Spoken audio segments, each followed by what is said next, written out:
"Dear sir, I'm writing a novel which will lift the lid off the true nature of the police in Edinburgh." And I was wearing kind of baggy jeans with holes in the knees, Doc Marten boots, unshaven, long greasy hair, bloodshot eyes. And I turn up at his police station, these two very dapper detectives, three-piece suits, eau de cologne, neat haircuts, come in to look at me and they go, "Whoa, you're writing a book?"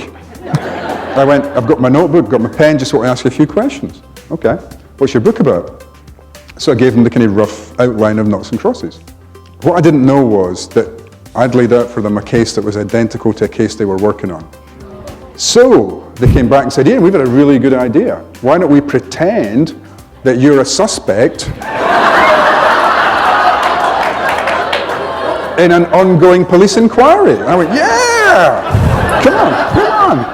And I'm going, "This is great stuff, guys. Keep it coming, keep it coming." Then said to my dad, "You won't believe what happened to me." And he went, "You silly bugger. They thought you'd done it and you came in to play games with them." So I went back to Leith Police Station Monday morning to discover I was the only suspect.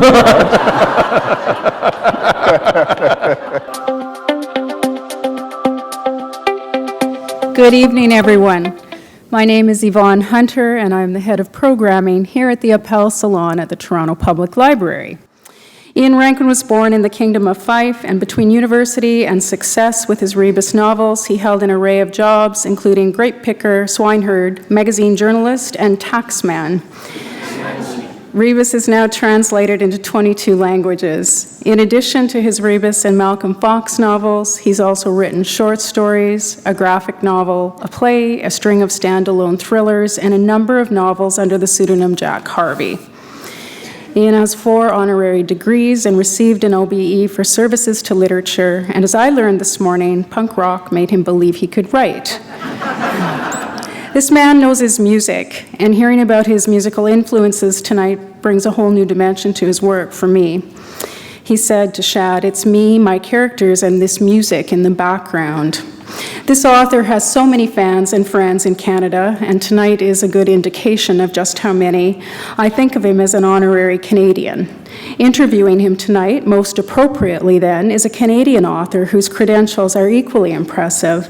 Linwood Barclay was on this stage last fall with his own book. He is the #1 internationally best-selling author of 13 novels, including No Time for Goodbye, translated into nearly 30 languages, and its follow-up, No Safe House. His latest thriller, Broken Promise, the first of 3 linked novels released this summer.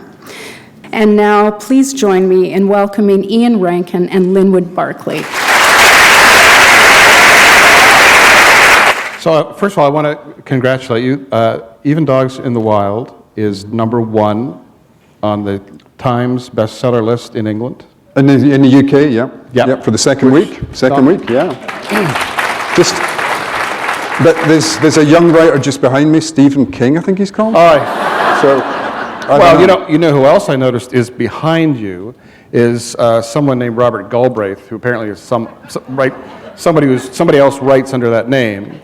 And we call him Bobby. Yeah, and some girl on a train thing or something that also, you're ahead of all of those this week.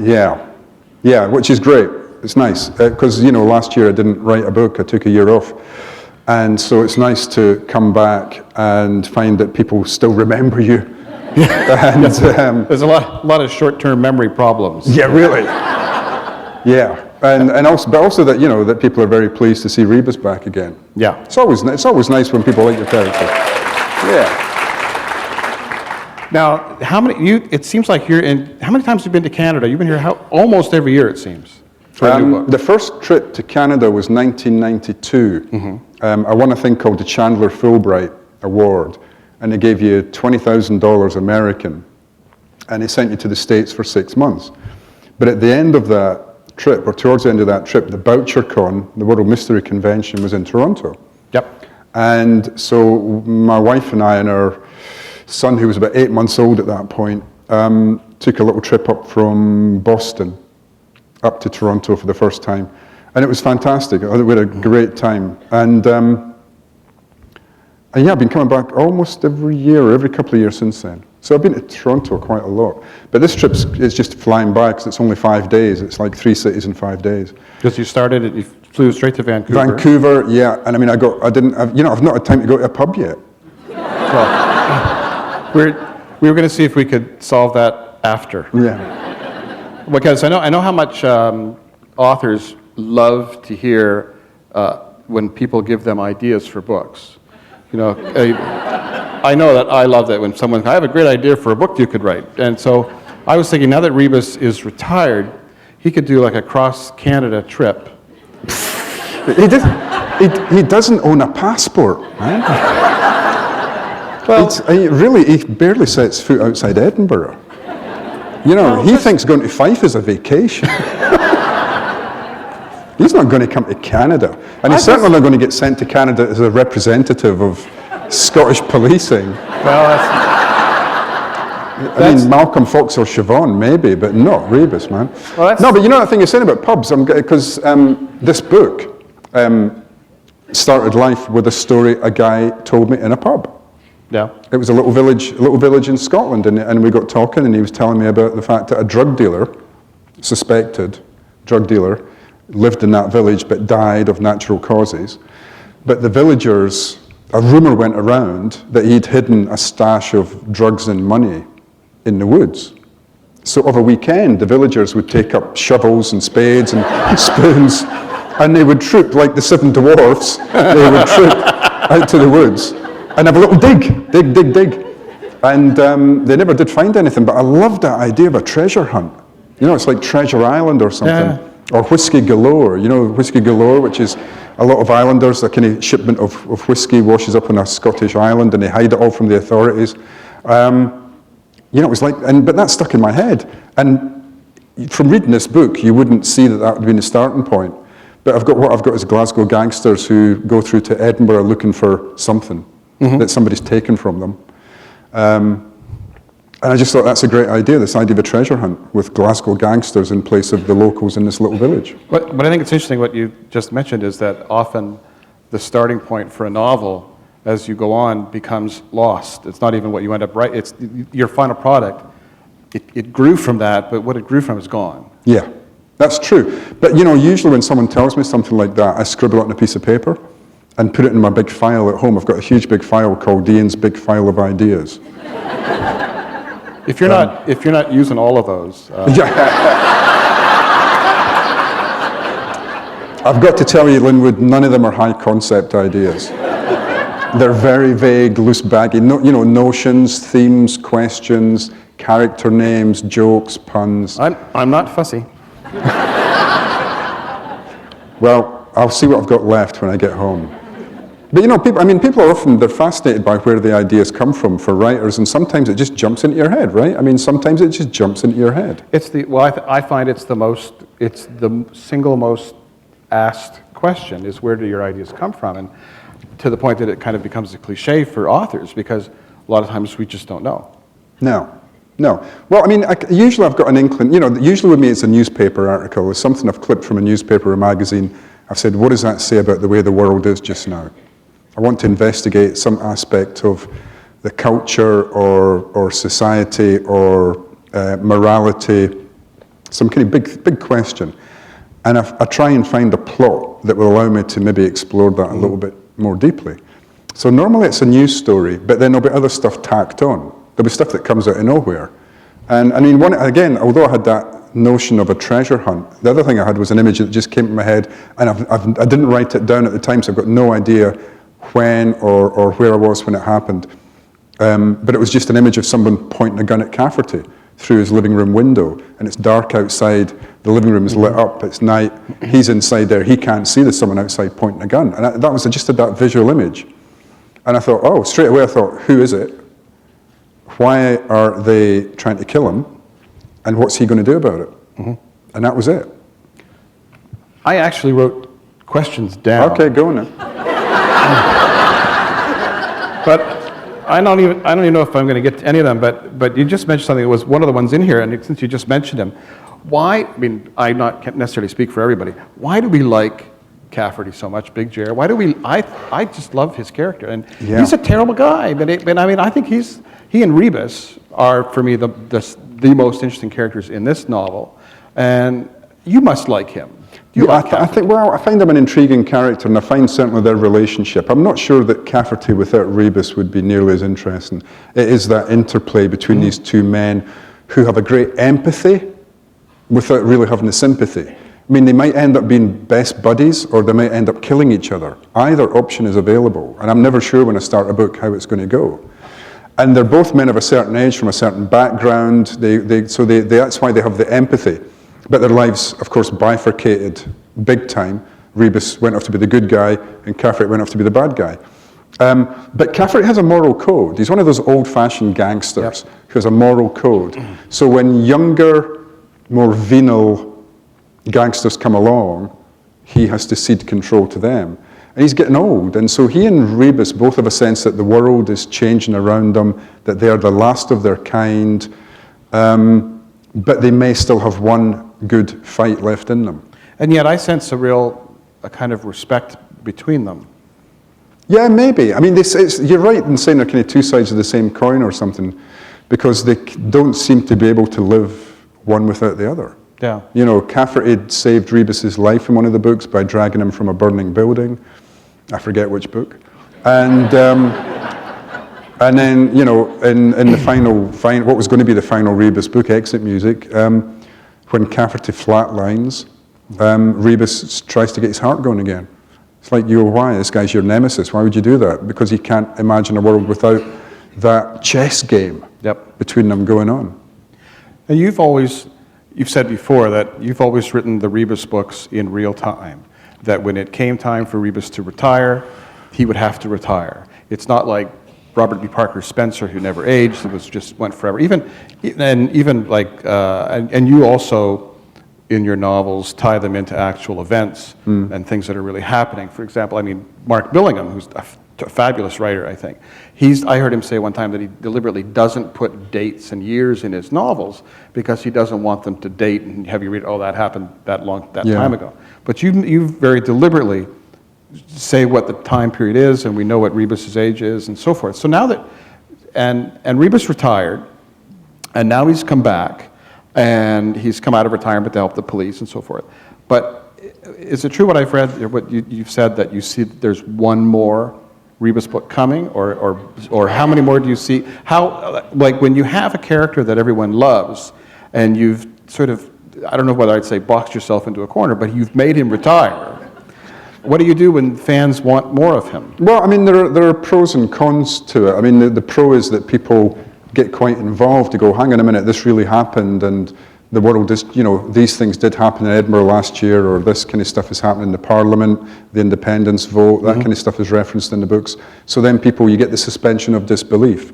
People become much more involved in the story because it feels true. It feels real to them because some of the facts in there are facts, they're not fiction. And then you can spin a lot of fiction around that and still keep the reader hooked. Yeah, I mean, I made him too old in book one, but he had to be a certain age in book one because something had happened to him in the far past that he'd been able to block. So, I mean, and I thought 40 is a nice round number, I'll make him 40. I was 24, so I thought nobody thinks he's me if he's older than me, you know? Because my very first book, The Flood, everybody thought they could see themselves in that book, all my friends, my family, oh my God. So I wanted to make sure that the Rebus books were fiction. But yeah, so then the retirement, you know, I thought 65 was the retirement age, and this cop phoned me up one day and he said, how old is Rebus? I said, 58, 59, why? He said, he's got to go at 60. I went, whoa!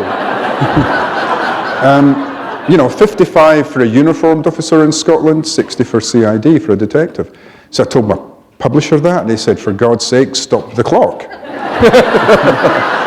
Nobody will notice, you know, it's that thing, it's like P.D. James's Adam Dalgliesh is 102. Nobody will bother about it. But I thought, no, you know, the books have now had this kind of, you know, you can't suddenly change the time scale. But do you have the option of... I could go back in time, I guess. Why couldn't you? Couldn't you do, here's something something I forgot to mention that happened to Rebus in 1996. Yeah. Or, you know. Yeah. Yeah, I could there was do it. This life-changing event which I never got around to telling you. But I mean, you've just said that, you know, I've said in an interview there's probably one more book. I mean, there's always one more book. There's always the option of one more book. I never know until I start writing it whether it's going to be the last book or not. you know? I mean, when I did Exit Music, I was sure in my mind that that was the final Rebus novel. People say, oh, you must have known you were going to bring him back. I really didn't. I mean, I spent 5 years hardly thinking about him at all, happily writing other books and writing about other characters. And then I got an idea for a cold case, and I thought, well, as a real-life cold case unit in Edinburgh, wait a minute, that's where Rebus would be, you know? So I can either invent a new character and pretend he didn't go off and do that when he retired, or I can bring him back. And then they changed the retirement age, up to 65. You know, there was a member of the Scottish Parliament, Helen Eadie, and she was a fan of the books, and she was so outraged by the notion that Rebus had to retire. Honestly, she asked the Justice Minister if they could change the retirement age for cops in Edinburgh so that Rebus could continue. And I got so much hate mail from real-life serving detectives who didn't want to serve another 5 years, just so my fictional character could keep going. I'd like to say that's the most bizarre thing a politician's ever done, but you're in Toronto. And you know that one of my best friends is Mary Welsh. Oh yeah. Oh yeah. Who confronted Rob Ford, dressed up as Batwoman or whatever. I was in Canada. I was on tour in Canada, and I was in Quebec City, I think. And you know, I went down to the hotel reception. There's a big pile of newspapers on the reception, and there's a big picture of Mary on the front, dressed up as Batman, chasing Rob Ford around. I'm going, oh dear, no. What have you done this time, Mary? How do you know Mary? I know Mary because she married one of my oldest friends, Don Nichol. He teaches English at Memorial University in Newfoundland, in St. John's. And he did his PhD in Edinburgh the same time as me. He's Canadian. He did his PhD in Edinburgh the same time as me, so we got to know each other really well. That was like 83 to 86. And then he came over here and he got his job teaching at Memorial. Then he met Mary and they got married. And so they came to Edinburgh for the honeymoon, and I met her then. Because, you know, that's what you want to do on your honeymoon, is introduce your new wife to crime writers. And you know. So yeah, I've not seen her for a while, but I've seen Dawn in recent memory. There you go, small world, huh? Yeah. Can you envision a time when where Rebus would just go private? I mean, he kind of does in this book. He does that. I mean, he's a consulting detective. The problem I've got, making him a consulting detective is lovely, because that's what Sherlock Holmes is. And Sherlock Holmes was created by the most famous Edinburgh crime writer there will ever be. Doesn't matter how famous I get, I'll never be as famous as Arthur Conan Doyle, who his whole life held onto his Scottish accent, although he moved away from Scotland when he was 19 or 20. But yeah, a consulting detective is quite nice. But the problem I've got is that in the UK the readers don't have the mindset of dealing with private eyes much. Because the private eyes are kind of an American model, a North American model. And what we've done is concentrated more in the late 20th century on real life, it's not real life, but on police detectives, proper police detectives, not gifted amateurs or spinsters like Miss Marple who just stumble into crimes, and who are allowed to stumble into crimes. And you know, and you go, what? I mean, I can't believe the cops would, you know, what's this guy Poirot doing here? Tell him to get the out. You know, seriously, in real life, that's exactly what the cops would be saying, is get that Belgian out of here. One of my favorite lines in the entire novel, well, all of my favorite lines in the book are things that Rebus says, but one of my favorite lines is when he says, oh, if I'm being hired on as a consulting detective, do I have to have a sidekick? Do I have to smoke a pipe? Do I get the hat? You know, like it's just, it's quite lovely. He's not got the opium, he's just got cigarettes. It's great. The opium of the people. No, I had a bit of fun with that. That was quite good fun. Now, could I keep him going as a private eye? I mean, and he's 65. I think so, for a little while anyway. I can envisage him doing a couple of things. So, I'm pretty sure. I mean, I've got no plot, I've got no theme, and I've got no title for the next book. All I know is I've got to start it early January. And as I sit here, I'm 99% sure it's going to be a Rebus novel. Yeah. I just don't know anything else. Well, I'm kind of in the same boat. January 1st is when I start the next one. I don't know what it is. I couldn't start a book on January 1st, man. But let's talk about... Man, you're not Scottish, man. You're obviously not Scottish. So. January 1st, 2nd, and 3rd, I'll be lying in a darkened room. I'll be asleep by 9:30 the night before. Let's talk a little bit about, because you say you'll be starting a new book at the beginning of the year, and so talking about process, and you've said that you really kind of, as the writer, are solving the case along with Rebus. That you don't. I mean, every crime writer I know works differently. Yeah. Some plot. I think Michael Connolly has said that he writes the last chapter first. That he plots. He knows what all the stuff's going to be, or at least a lot of it. Some have got them all completely figured out. Others just start writing, like Lisa Gardner says she just starts writing. And you've said you just sit down and you start. I mean, you have a general sense of an idea of what you want to do, but you just start. And so when I read, Even Dogs in the Wild, and I read that prologue, I think that prologue must have been written later, because that prologue to me tells me that you knew exactly where the book was going. But yeah, the prologue was written later. Yeah, that's true. Possibly after I'd done the first draft, in fact, probably for the second draft. The first draft is always very rough because I don't know where I'm going. I don't know where the plot's going to take me. I don't really know, who's holding this gun. I mean, and how does that connect to that other subplot? Does it connect to that plot? I'll find out. The only way to find out is to start writing the book. So I know as little as my detective. And the good news there is that if I don't know what's going on, probably the reader doesn't know what's going on either, right? But it's kind of precarious, I mean, with The Hanging Garden, I was into the second draft before I worked out who the killer was. So the whole first draft just had these kind of question marks. Okay. I have no idea what's going on here. And the thing is, I do the research between first draft and second draft, which speeds up the process somewhat. So instead of doing tons of research that you find out later you don't really need, by the time I've done the first draft, I know what I need to know. Well, you said something interesting on the Globe and Mail questionnaire about someone you said who can't even go on to some writer who can't even go on to chapter 2 until they've done all the research in chapter 1. And your sense is that? Yeah. Just go for it. I mean, I remember my agent, well, not my agent now, but an agent I had a long, long time ago, phoned me up and he said, how's it going? I said, oh yeah, I've just got to stop writing because I need to go and research something. He said, don't. Just make a little note to yourself and just keep writing. If you're in a writing mood, keep writing and do the research later on. And it was really useful advice. And I now leave the bulk of it. I mean, it was something like, Rebus goes to Ullapool, open brackets, go to Ullapool later and check it out and fill in some description and then just keep going. And in this book, there's a scene where Rebus has to, first thing in the morning, he jumps in his car and he drives to Ullapool, which is in the northwest of Scotland, to interview somebody. He thinks, oh, I'm this far north, I might as well go up to Tongue, which is right on the north coast of Scotland, to see my daughter. Then he's driving back and he stops off in Inverness, takes a phone call and thinks, oh, there's someone in Inverness I could go and see. And then he drives back to Edinburgh in time for a poker game, an after-hours poker game in a pub. And I wrote that, and then I thought, I don't know if that can be done in a day. So I jumped in the car and did it. Yeah. And like with a stopwatch. And I went to Ullapool and I hung around for an hour. I thought, okay, probably an hour here is fine. Went up to Tongue, thought, how long would he sit with his daughter? Maybe an hour and a quarter, an hour and a half. Okay, how long do we need in Inverness? 45 minutes. Back to Edinburgh, couldn't be done. Couldn't be done. But that was Ian Rankin driving. Yes.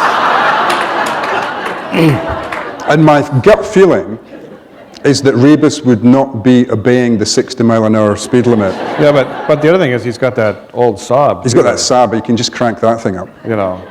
So I thought, if he ignores every single speed camera, and there are hundreds of them on the A9, the road from Stirling up or Perth up to Inverness, if he ignores all the speed cameras, he can do it. I love that scene where he goes to visit his daughter, by the way. Yeah. I love that stuff. Yeah, it's nice. We get these sort of glimpses of Rebus's background and personal life. I mean, would you say like 85% of any novel with Rebus is Rebus working the case? But then we get these little glimpses into his private life and his background and the things that really touch him personally. Yeah, and I mean, the whole book, I didn't realize it. I mean, this wasn't in my notes at all, but when I finished the book and I was reading through the first draft, the second draft, the third draft, I don't know, it just suddenly leapt out at me that it's a book about relationships between parents and children. Because the two gangsters who come over to Edinburgh from Glasgow are father and son, and the son is going to take over from the dad, whether the dad likes it or not. It's either going to be a bloodless coup or a very bloody coup, but the son's going to replace the father. Meantime, Malcolm Fox's father is failing, his health is failing, and he's trying to prove himself to his dad before his dad passes away. You've then got another relationship halfway through the book that I'm not going to talk about because it's a twist halfway through the book. And you've got Rebus and his daughter. And there are other examples of this. I mean, Cafferty and Darrell Christie, the young villain who runs Edinburgh, are almost kind of like a father and son thing as well. So there's lots and lots of that. But I didn't know it at the time. And I go, well, is that Ian? What's that saying about you? You know, both my sons have left the nest in the last couple of years. So am I subconsciously trying to deal with that? You know, did I do a good job? Could I have done a better job? Are they going to be okay out there? You know, all that stuff. I mean, the books have always been therapy. The books have always been cathartic for me. Saved me a fortune in psychoanalysis. But I think that's true of a lot of crime writers. You know, we've got all the dark stuff about the world and the way we feel. We can put it on the page, and it is a way of dealing with it. It's a way of earthing that stuff. Well, let's talk about that, because you know, when I saw you a couple of years ago, this is when you had decided to take a year off. And I mean, I remember you saying to me that, because, you know, crime writers, most of us who do this now for a living, are on this sort of book a year treadmill. And, you know, every November there's the new Ian Rankin novel or whatever. And so, and I may be saying that I'm not going to write another book until I feel like writing another book. So you got off the treadmill. But you didn't stay off it very long. And was that because there's that cathartic need that you really need to do this? Yeah. I mean, I need to write because that's the way I communicate with the world. It's how I make sense of the world. And it's fun. It keeps me young because I'm playing with my imaginary friends. You know, writers are just kids who refuse to grow up. You know, all children, all of us in this room had, when we were kids, this wonderful inner life. You know, using our imaginations, playing games, role-playing games, having imaginary friends, playing Let's Pretend. And then at some point, the adult world says you've got to stop.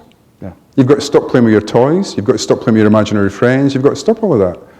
And writers go, no, I'm going to keep playing with my imaginary friends and having these role-playing games. And it's great fun.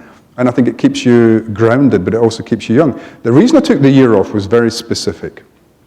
My wife kind of persuaded me. I just finished the last book of a contract, and we were just preparing to sign a new contract, and she said, don't do it.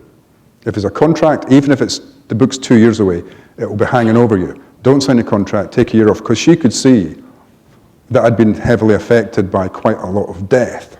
Not in my books, but in real life. Yeah. My good friend Ian Banks, the novelist, I was actually in Dubai at a literary festival, and I got an email from him saying, I've got some bad news. He did this cancer diagnosis. He thought he had 6 months to live. In fact, he only got about 4. And he had his usual brilliant wit. I mean, he said to his partner, Adele, he said, will you do me the honor of becoming my widow? So they got married. And he then bought a really fast car. I think it was a BMW M6, I can't remember. And he just bombed around his favourite roads in Scotland, picking up as many speeding tickets as he could possibly pick up. Yeah, I'll pay that later, pal. I'll just put that in the glove box, you know. And so he did that diagnosis. And the last time I'd seen him before he got his diagnosis was at the funeral of a mutual friend of ours that we used to go drinking with in a bar in Edinburgh, a guy called Gavin Wallace, who worked for the Scottish Arts Council as a literature officer. And he just dropped dead at 53, and we didn't know why. Just dropped dead. My friend Jackie Leaven, the musician who I'd worked with, had died the year previously, aged about 60. I had a friend from high school I was in a band with. He was our keyboard player, and he wrote all the songs. He'd been living with motor neuron disease and was rapidly going downhill. And I'm going, oh my God. You know, it suddenly felt like mortality was a big issue. And I thought, do I want to die with my boots on, sitting at the computer, halfway through a book, or do I want to go out and actually smell some roses? And my version of smelling roses was buying a brand new hi-fi system and a big car. And going on holiday with my wife, and we did a lot of traveling, and I just put my feet up, and it was great. It was great, but halfway through, I got itchy. Yeah, I was going to say, how long were you through, about 6 months in, I got itchy. Yeah, I was going to say, how long were you able to really relax? Well, I mean, the first 6 months I did. I mean, the first 6 months were great. And then I started writing tiny little capsule stories. Again, you know, kind of like, almost like a journal, almost like a diary, just a way of making sense of the world and capturing some of the stuff that was in my head, structuring the mess, the chaos that was in there. And they were never for publication and never to be shown to anybody. And I went, this is how I started. You know, when I was a student at Edinburgh University, writing stories just for the hell of it, because it was a great, lovely thing to do, and you were creating something that nobody had created before, using 26 letters of the alphabet. You were writing a sentence that nobody had written before. How extraordinary is that? And I was doing it for myself, and I fell in love with writing again. I kind of fell in love with just the act of writing for its own pleasure. Have you read Ian Banks's last book yet? No, Ian's last book, The Quarry, is sitting by my bed. And when he died, it was just before publication. And I can't remember if he saw finished copies of it or not. I'm not sure if he saw finished copies. Dell had a party around it. He's got this amazing house in North Queensferry, which looks onto the Forth Rail Bridge, that gorgeous structure, the Forth Bridge. The estate agent that was selling it to him has gone, I'm sorry, it's a bit near the railway line. He's gone, that's what I want. I want to hear those trains clanking across that bridge. He just loved that piece of engineering. We had a party, not a party, we had a kind of publication, and it was a roasting hot day, and we sat outside and opened champagne and whiskey and everything, and she gave us all a copy of the Quarry's final book. And I took it home and put it by my bed, and it's still there. Because as long as I don't read it, he's still alive. You know, he's still there. That voice is waiting to come out again. And once I've read it, that puts a kind of line under it. Will there come a point, when do you think you'll read it? I don't know, man. I don't think so. I mean, actually, I felt the same thing about Ruth Rendell. When Ruth Rendell died, and I was sent her new book, I thought, I'm never going to read that, you know, because then I've got the same thing. I've got the opportunity to read one more Ruth Rendell is always with me, you know.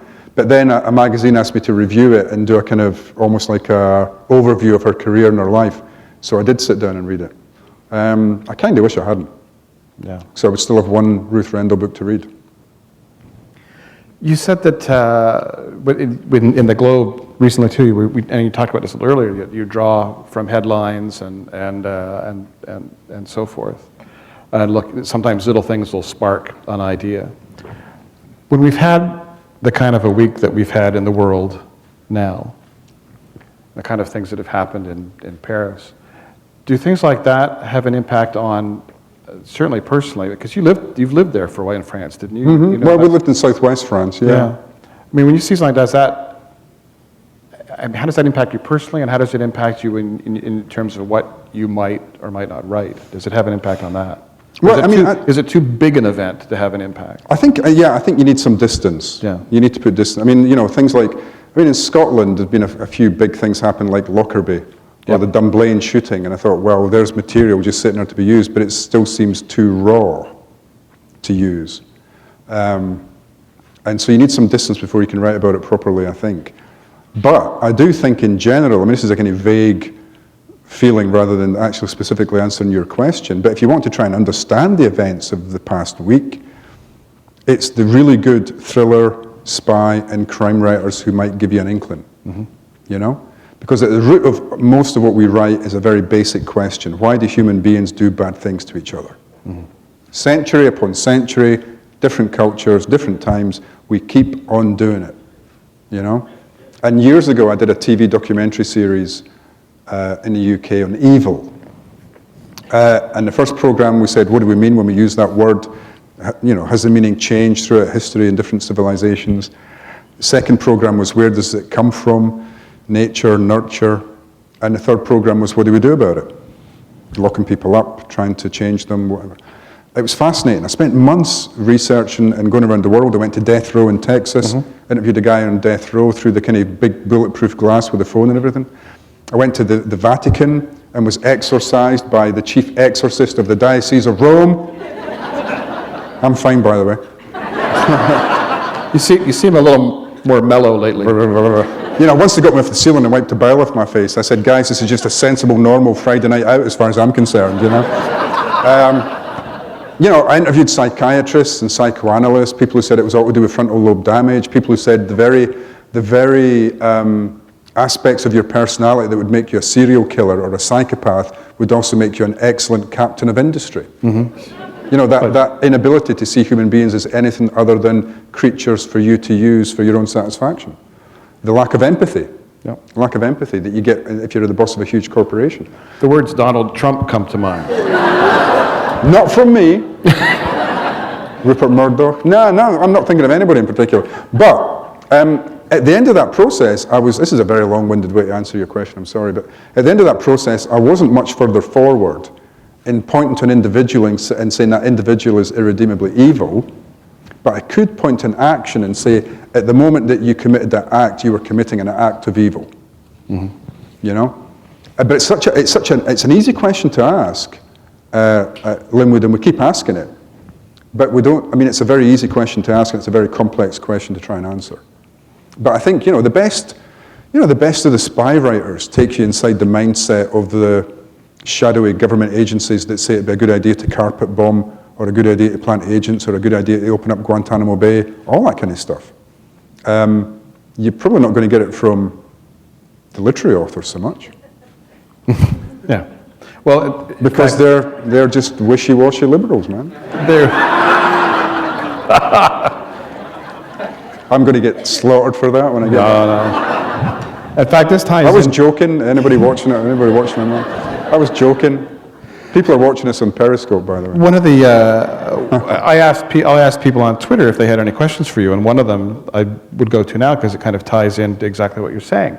This one fellow wrote and said, he quoted J.G. Ballard, who had said that the only real philosophers left are the police, which is kind of an interesting comment, and I think it ties into what you're saying about how through this kind of literature we learn a lot about what makes people tick and why they do bad things. Yeah, I mean, I don't know if that makes them philosophers or not, but they certainly... Don't you think Rebus is? Well, somewhat. I mean, I wouldn't sit down on the top of a mountain and listen to him. And go back thinking, that's it, I'm sorted now, I'm fine, I'll just live my life like him, I'll be absolutely tip-top. I'll take up smoking. That's some kind of philosophy, that. Take up smoking. Smoke tabs, drink booze, listen to blues music. You'll be fine. Actually, that sounds pretty good to me. No, but by philosophy, I mean philosophy in the kind of widest sense, in that you are working with big moral questions. You're working with human beings pushed to the limit, pushed to the edge, pushed beyond the edge. You're looking at motivation. You're trying to read people. There's quite a lot of that in police work. It isn't just about the science. And in fact, Rebus has no time for the science or the technology. No. He's got, and in fact in this book it's quite sad because he's invited back into the police to help them out. They're going, can you just ask your various snitches around town if they've, come across this stuff, if they know anything about what's happening with these gangsters. And he goes to the pubs and goes, oh, they've knocked it down. Or it's now a wine bar, or it's a Starbucks. And he goes in, and if the bars still do exist, he goes in and says, hey, is old Tam here? No, he died 10 years ago, man, where have you been? So the snitches aren't there anymore, and the kind of world he thought he knew is kind of going. That old-fashioned policing world where you could actually just have ears on the ground had been replaced by Twitter and people sitting in front of a terminal. And there's not a lot, you sort of mentioned, there's not a lot in your books of this sort of, this big fad of in crime writing of the CSI, the forensic evidence stuff. No. I mean, that stuff bores me to death. I get the sense it does to you too. It kind of, it does. I've not got a scientific brain. I didn't do very well at science at school. I'm not about to show my weaknesses by trying to explain it on the page. Other writers are much better. I did an event recently in Scotland with a really great forensic pathologist. I'm not sure she is, forensic anthropologist. Anyway, Sue Black, Dr. Sue Black. She's based at Dundee. Fantastic. And she was telling all kinds of great stories, and I'm going, this is great stuff, but it's not my area of expertise and never will be. Somebody like Kathy Rice, it's her area of expertise. And in fact, Sue was very complimentary about Kathy's books, saying they're not sensationalist. When she talks about the science, she doesn't big it up. You watch CSI, you think they're all working in these glass-walled labs, and they all look like Hollywood actors. And of course they don't, and if everything's got this money. It all comes down to money. Like Rebus, if he's investigating, when he was a cop, investigating the case, the first thing would be, right, we can't have overtime. There's no overtime on this case, so you can work for free or you don't work. You can send us off for analysis, but because our DNA stuff is so antiquated, it's going to take 6 weeks to come back. And we can't afford to do it anyway. So and knowing you're being a stickler for correct detail, if it takes 6 weeks for the DNA to come back, you'll make it take 6 weeks for it to come back. Yeah, but I like my books to take place over about 7 to 10 days of time. I can keep that in my head. I can keep in 7 to 10 days. I can keep that in my head. Speaking of great stories, and I know you've probably told this more than once, but sent you a message earlier. Tell the story of when you were doing research for your first book. Well, the first novel was written when I was doing my PhD.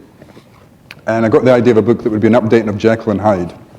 But my first notes said, you know, guy is being tormented by someone from his past, but he's blocked out what happened and he has to kind of remember again, blah, blah, blah. And I said, main character may be a cop. So I started writing it. He was going to be called Rebus, because Rebus means picture puzzle. I thought, haha, clever, clever. Literature student. Anyway, I thought, okay, I'm a PhD student. I don't know anything about the police. What do? I'll write to the Chief of Police. I wrote to the Chief of Police in Edinburgh. Dear sir, I'm writing a novel which will lift the lid off the true nature of the police in Edinburgh. And will you help me? And I got a very nice reply from his secretary saying, go to Leith Police Station at this time on this day, talk to these two detectives. Great. But I'd been up all night the night before doing a chapter of my thesis, so the next day I was absolutely whacked. And it was middle of winter. I was wearing a kind of great coat from World War I that I got from a charity shop. I was wearing kind of baggy jeans with holes in the knees, Doc Marten boots, unshaven, long greasy hair, bloodshot eyes, and a Doctor Who scarf. You know, one of those kind of 20-foot long doctor that my Aunt Jenny had knitted me, bless her, wrapped around my neck. And I turned up at this police station, these two very dapper detectives, three-piece suits, eau de cologne, neat haircuts, come in to look at me and they go, whoa, you're writing a book? I went, I've got my notebook, got my pen, just want to ask you a few questions. Okay, what's your book about? So I gave them the kind of rough outline of Noughts and Crosses. And they kind of looked at each other and they looked at me and they said, we'll be back in a minute, went away for a chat, came back. What I didn't know was that I'd laid out for them a case that was identical to a case they were working on. A kid had gone missing from a fun fair outside Edinburgh and I had no idea, because I didn't read the news at that time, I didn't read the newspapers. And this was the book was a missing persons case involving children. So they came back and said, Ian, we've got a really good idea. Why don't we pretend that you're a suspect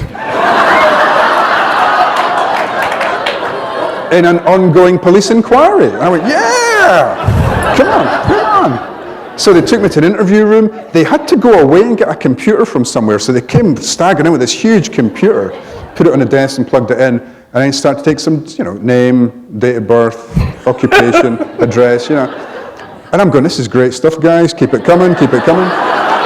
Then they say, what were you doing the night of the 8th of October? I'm going, 8th of October. Was that a Thursday? Yeah, it was a Thursday. I think I was at the pub that night, probably too much to drink, woke up next morning, no idea. That's absolutely... This went on for an hour and a half. I'm like, this is great stuff, guys, keep it coming. And then they let me go, and I thought, that was a bit weird, but I got some good stuff, so that's fine. Went home that weekend to get my washing done, and said to my dad, you won't believe what happened to me, and he went, you silly bugger. They thought you'd done it, and you came in to play games with them. So I went back to Leith Police Station Monday morning to discover I was the only suspect in a missing person inquiry, which became a murder inquiry with 7 victims. How much time did you do? Yeah, really. I don't think I was on their radar for very long. I think they thought, this guy's an idiot, there's no way he killed him. They caught the guy, they did catch the guy. He was a really evil, creepy guy called Robert Black. I say evil, you see, I used evil there, and I'm usually very self-conscious about saying it, because I've just told you. I think people commit evil acts, but they might not be evil people. But when I saw his photograph in front of the paper, I thought, oh yeah. Oh yeah. Now, if you hadn't done what you've decided to do for a living, what you do now, what might you have done instead? Before you wrote that first book, what did you figure that you were going to do with your life? I mean, I'd left university and I didn't like the cold, hard commercial world outside. I'd begged to go back in to do a PhD. I eventually got the funding to go and do a PhD. I thought then I was going to be a professor of English literature. I thought I would love to spend the rest of my life at Edinburgh University teaching literature and reading books. I mean, I grew up in the glory days of higher education in the UK when your fees were taken care of, tuition was free, and you got paid, at that time, £30 a week, £300 a term to live on. So I could save money out of that, So it was just a golden age. Couldn't do it now, wouldn't do it now. My parents were kind of solid working class, blue collar people. The idea of they never had debt, they never had credit, never had a credit card. The idea of their son leaving university with debt would have horrified them. But I would have taught, maybe high school teacher, librarian. I mean, I would always have wanted to write, and I would always have written. Might not have written crime fiction, but I think I would have written. But if that didn't work out, of course, I would have become a rock star. Because every crime writer I know would rather be a rock star than be a crime writer. No, honestly, it's true. Even now, Val McDermott, Michael Connolly, Pelicanos. Come on, you'd rather be a rock star. We'd all rather be a rock. I tried it when I was 18, man. I was in a band for 6 months. But in fact, I was on a radio thing this morning, Q, on CBC Radio, and I said, I used to be in a punk band and stuff, and at the end they said, okay, sing us one of your punk songs. And it is on Periscope somewhere, me trying to remember the words of this punk song that I last sang in 1978, and singing it a cappella. So you're not offering to do it now? I'm not going to do it now. And here's the thing, the only song that I can remember all the lyrics for, or most of the lyrics for, I didn't write the lyrics. It was the one song in our set that was written by the bassist. And it's a lovely story because he gave me these lyrics and said, we're going to do this song. And it was called Julie Robertson. And I went, okay. And it's about a guy, and he meets this girl, and he likes her, and they go to a party, and then her boyfriend turns up, and he offers to fight him, and he goes, I'm not going to fight you. He falls asleep. He hopes he sees her again. Boom, that's it. And we were playing it at a gig we did, somewhere in Fife. And the bassist came slouching over to me and said, can't play it, we can't play Julie Robertson. I went, why not? He said, that's her. And I said, what, you used a real name? Yeah.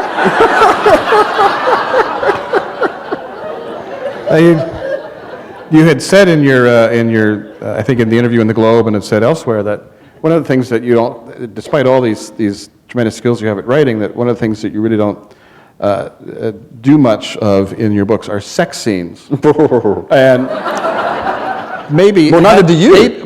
Maybe if you'd had more of a career as a rock star, you would feel more comfortable writing those. I was so fortunate. The third Rebus novel, Tooth and Nail, involved a serial killer in London. And it was at a time when I had fallen under the spell of Hannibal Lecter. I'd read Silence of the Lambs in a single sitting one night. I was staying at a mate's house. I remember he had a really sleazy apartment in Glasgow, and I was sleeping on the living room floor. And the book was sitting there. I just started reading it, and that was me. I was awake till 7 in the morning reading this book, and I was freaked out. I was terrified by it. And I thought, this is how you make a fortune, and you make a fortune by writing about a really psychopathic serial killer. So I did Tooth and Nail. I sent it to my editor in London, and he said, well, it's okay, he said, but I don't like all this gruesome violence, so can you just take that out? And he said, and Rebus having sex, I didn't like that, can we just stop at the bedroom door? And what he was saying was, and I think he spelled it out, what he said was, the reader's imagination will do much more than you can ever do with words. Leave it to the imagination. And the reader will paint it. And I had proof positive of this a couple of books later, because I did a scene in a mortuary. I scene in a mortuary, and a woman came up to me at a scene and she said, it was gruesome, long, gruesome, horrible scene. And I said, go and look at it again. It was about 6 lines, and all I described was the smell. And your imagination painted in a whole thing. It's interesting, there's a writer that we both admire, and I know a tiny bit, but you know much better, Lawrence Block, who's been turning out some novels lately that are more sex than they are crime. Yeah, man. And how old is he now? 75? Oh, something like that. Yeah, easily. Jesus, I just read his latest one. I read it on the airplane over here. The girl with the blue eyes? The girl with the blue eyes. And I was sitting reading it on the plane, I was able to go like that. I'm going, Jesus. Honestly, we can't say this, but we can't say this. Shut that down. There's so much anal sex in that book. I know. It's like a manual. There's a lot of manual sex as well, obviously. Yeah. I'm nearly finished it. Lord! I had like He's a pensioner, for God's sake. I know. I had like a dental appointment. I took the book with me to read, and I thought, I have to leave the jacket at home. I couldn't take it with me. But he's been... There are things you can't stand up too quickly, right?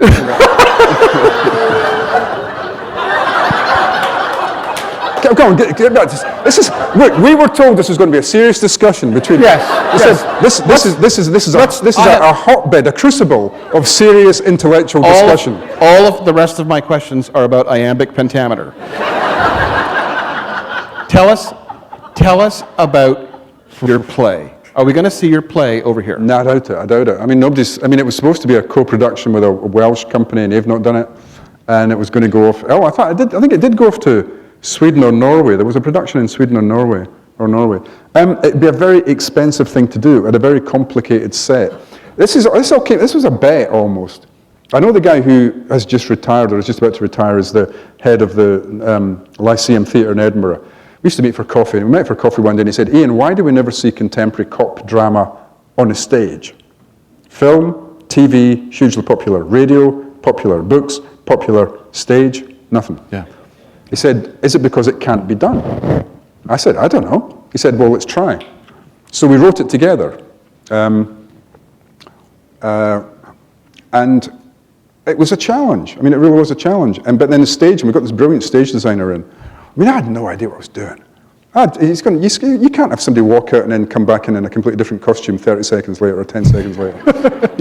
We need more doors. You've got a scene here with no fucking doors, man. What are we going to do? How do they get out of this room? And stuff like that. How much time has passed? I don't know.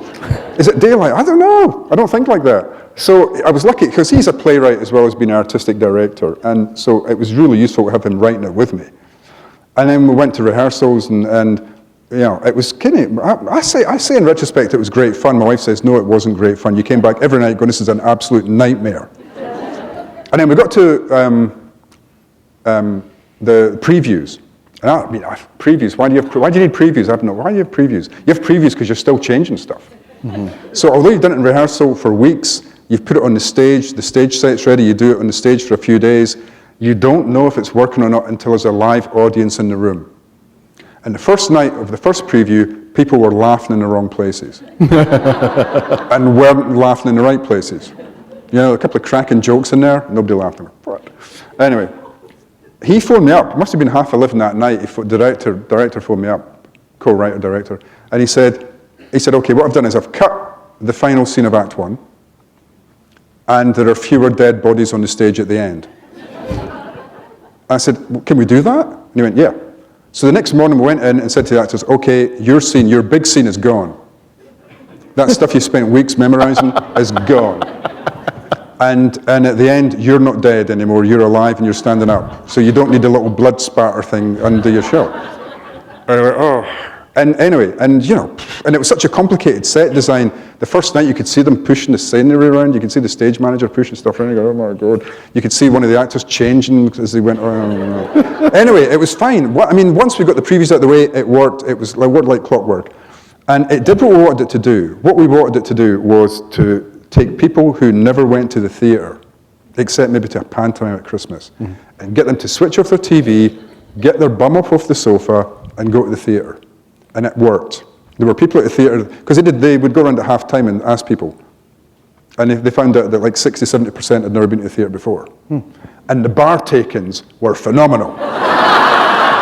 That's great. I've never seen such a happy bar manager in my life. Did you get a cut of that? No, I didn't get him free. I think I got a free drink once. Anyway, but it was, it was fine. It was so successful, I couldn't get a ticket for the final night.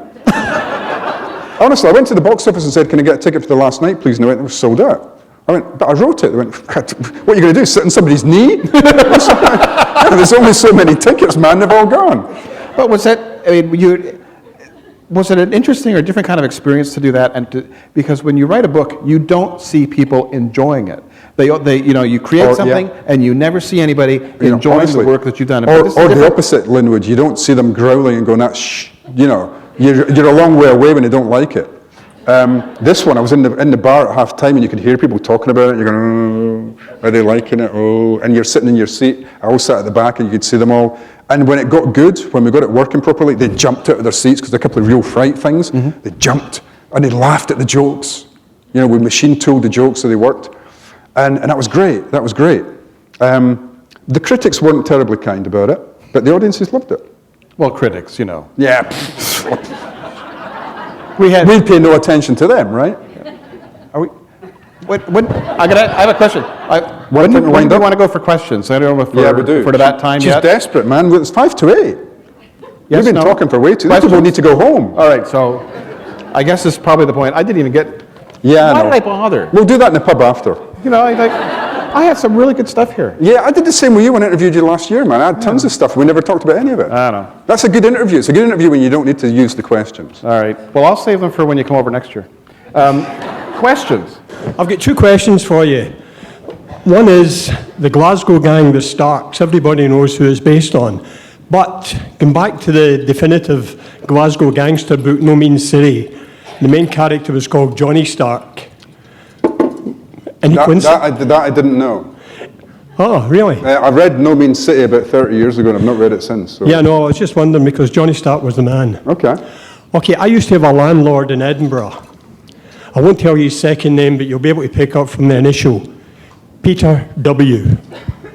And he used to own a pub called Nicky Tam's, etc. Is that who Cafferty's based on? I'm trying to remember, is he still alive? Because if he is, the answer is definitively no. I don't believe you. No, I think Cafferty is more an amalgam of 4 or 5 real-life Glasgow gangsters. Arthur Thompson. Arthur Thompson and his son, yeah. I mean, there was a kind of bunch of them, and then there was, what was their guy called, their main guy? Oh, he served time. He's written a couple of crime novels since he got out of jail. He was done in London for having a trunk full of Kalashnikovs. If I went to London, I would have a trunk full of... You're looking for a new idea. Get Beltrami. All right. I'll bear that in mind. Get Beltrami. Yeah, Joe Beltrami, a famous lawyer in Glasgow. Yes. I've not read the new book, so if my question is answered by the new book, I apologize. But I'm wondering if Rebus is ever going to go back to church. Oh, yeah. Good question. In the early books, Rebus does go to various churches looking for the answers to big questions. And he fails to find them in all these different churches he goes to. Then I introduced him to a priest about 4 books in, and they used to have interest in theological discussions over a Guinness and a bottle of Jameson. And then, sadly, the priest died. I didn't mean for him to die. I was like... You had nothing to do with it. No, I mean, just 100 pages into the book, he suddenly wasn't there anymore. I thought, that's a shame. No, I think what happened was, I think that reflects, again, it was only in retrospect, that was reflecting stuff that was going on in my life, and I was sort of doing a lot of that kind of thing, going to different churches, going, does this mean anything? Can I take meaning from this? What do I get from this? And so I just gave it to Rebus. I mean, I thought a guy who's dealing with what he deals with in his professional life would maybe look for something. Look for, another way of addressing these questions. The philosopher thing, maybe again. And then when I was done with it, he was done with it. So I didn't feel the need to do it anymore. And now that I've been exercised, sir.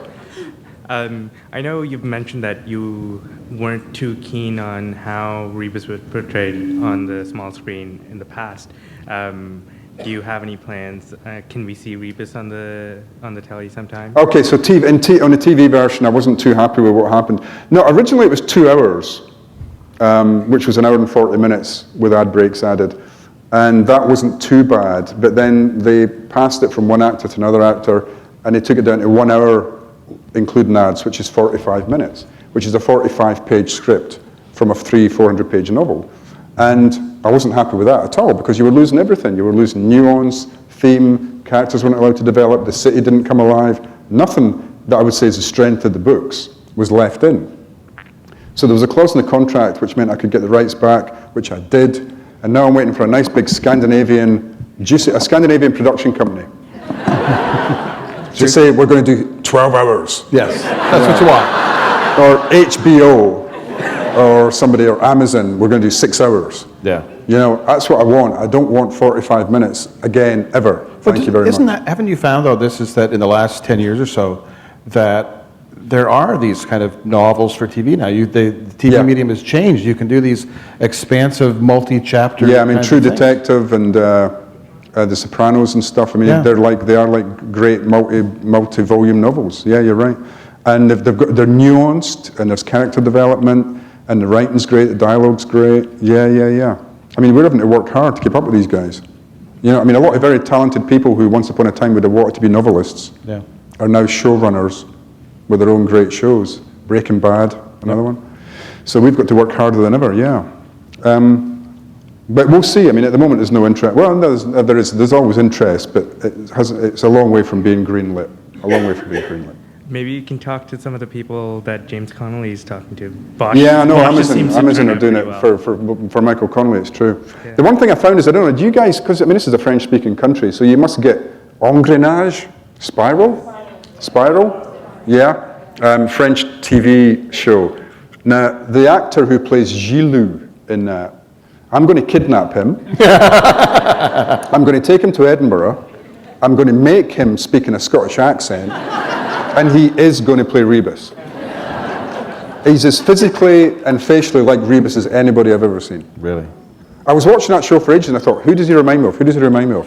Oh, yeah, good. It took a while. And I finally worked it out. Madam. Hello. I just wanted to ask, in light of authors weaving between genres, do you have any plans to maybe, instead of just being known for your crime writing, would you think of going into a new genre or trying something completely different? Yeah, I've got plans for the Rebus cookery book. That's going to be a really slim volume. The back of a postcard, basically. I think a Rebus pop-up book might be good. Oh, man. What about these colouring books now? What about Rebus colouring book? We've got these colouring books for adults, man. What's that all about? That's, you know, you put childish things behind you. Colouring books, God's sakes. Read a book. don't do colouring, read a book. That'll get you out of yourself. No, I mean, you know, no is the answer to that. Every time I've wanted to tell a story, the story I've wanted to tell, or the theme I've wanted to explore, the question I want to try and find an answer to, the best way of doing it is through the crime novel. So why would I do anything else? Thank you. Okay. Sir. Hi. A couple of years ago I read, this is going to sound insane, but all of the books chronologically in a row. The best part about it, though, is the world, is Edinburgh. Like, what's your favorite either piece of background or like tertiary character, like not a, the neighbors or the the crooks? My favorite character out of any of the books who isn't a main character is Peacock Johnson, who's in A Question of Blood. Now, every book for charity, I auction off the right to be in the book for various charities to real people. Real people pay big money to be in the books. You've done this? A lot of crime writers have done it, a lot of thriller writers have done it. I haven't done that today. My niece wanted to be named in one of the books, and I said, "Do you want to be? No, that's different. Do you want to be somebody nicer, or the dead hooker?" Yeah, there you go. Well, I can tell you a story of that. So I do that every book. Now, I mean, one businesswoman in Fife wanted to be a high-class brothel madame, and I said to her, "I'm sorry, I don't have a scene in the book where there's no room in the book for a brothel, but I could make you a lap dancer." And she went, "Yeah, okay." One woman paid for her cat Boethius to be mentioned in the book. That was in the same book, actually, Question of Blood. And she sent me photographs and a psychological breakdown of the cat, so it would be her cat, not just any cat called Boethius, but her cat Boethius. There's a character who's been in the last 2 or 3 books, Christine Essen, who's a cop who works with Siobhan Clarke. She's a real person who paid money to be in the books. And I met her for the first time fairly recently, just after I'd finished writing the book, at a party. I went, "Yo, you're Christine Essen?" She went, "Oh, yeah." I said, "You're in the new one." She went, "Oh, great. Are you remembering I don't drink tea or coffee, I only drink hot water?" I went, "Shit, no, I forgot that." So I had to go back into the book, find Christine Essen, take out coffee, tea, put it in hot water. Anyway, but the favorite one is Peacock Johnson. So very quickly, Peacock Johnson. Okay, so a charity in London had an event. The winner was this guy called Peacock Johnson. I went, "Peacock Johnson? You're joking?" He said, "No, email him, check his website." Went to his website. This guy looked weird. Elvis, Las Vegas shades, slick back hair, Hawaiian shirt, talking about his dodgy business practices with his friend, Wee Evil Bob. Anyway, so I emailed him and I said, "I don't know what you're going to do with you, pal. No idea what I'm going to do with you." He said, "I don't care, good guy, bad guy, corpse, you name it, as long as Wee Evil Bob can be there as well." Okay. So I made him a gun runner. He's basically the guy I was talking about with the book full of Kalashnikovs. That's what I made him in the story. I loved him. The character came alive. He came alive. So I emailed him back and said, "I loved writing about your character. Maybe I can write about him again." Nothing. Email address had gone. Went to his website, no longer there. So I turned sleuth and discovered that playing at this big charity ball was a Scottish band called Bell and Sebastian, who I vaguely knew, whose bass player is an inveterate practical joker. Oh. So I contacted him, Stuart David, and said, Stuart, and he went, yep, I made him up. I made him up, he's a fiction. I said, so wait a minute, I thought I was taking a real person and making him fictional, but I was taking a fictional person. I said, well, look, I love the character, can I write about him again? And he said, no, you can't. Because now I'm going to write a book about him. And it's there. If you go online and Google Peacock Johnson or Stuart David, you will find a book. I think it's called Peacock's Tale. You can download it for free. In this book, Peacock Johnson, a small-time Glasgow crook, is framed for murder, runs home to his wife, and says, oh my God, what am I going to do? And she points to the TV and says, talk to that guy. She's watching an episode of Rebus. So Peacock jumps on a train, goes through to Edinburgh, goes to the Oxford Bar, and says to the barman, I need to speak to Inspector Rebus. And he goes, he's a fictional character. but Ian Rankin's in the back room. So Peacock comes into the back room of the Oxford Bar, sits down with me, and eventually I help him clear his name.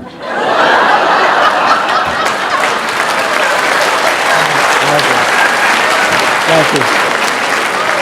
This has got to be the last question. I was going to say, I wonder if you told, was it Christine Essen told her that, I'm sorry I got the T thing wrong, but we got your home address and phone number are correct. Yeah. Yeah, that'd be weird, wouldn't it? Sir. I have a lot of philosophical questions I could ask, but really I want to know, if Rebus gets a new car, what's he going to get? He's going to get a car that I know. The thing is, I've never driven a Saab in my life, never owned a Saab, and I keep making mistakes. And the new book apparently is a mistake. I've got him parking on a steep hill in the new town of Edinburgh, and he puts it in first, which is what you would normally do in a stick shift to stop it rolling. And somebody who owns a Saab got in touch via Twitter and said, I've read the book, you don't do that in a Saab. You've got to put it in reverse. That is, I mean, it's a mistake. So I'm going to put him in a car like a Volvo, maybe I've owned a Volvo, because they work properly. That is a mistake, but it's not as big a mistake as the one P.D. James once made. P.D. James once had somebody put their motorcycle into reverse.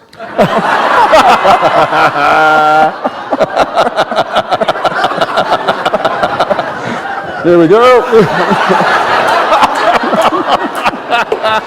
Thank you very much. Thanks, man. That's great.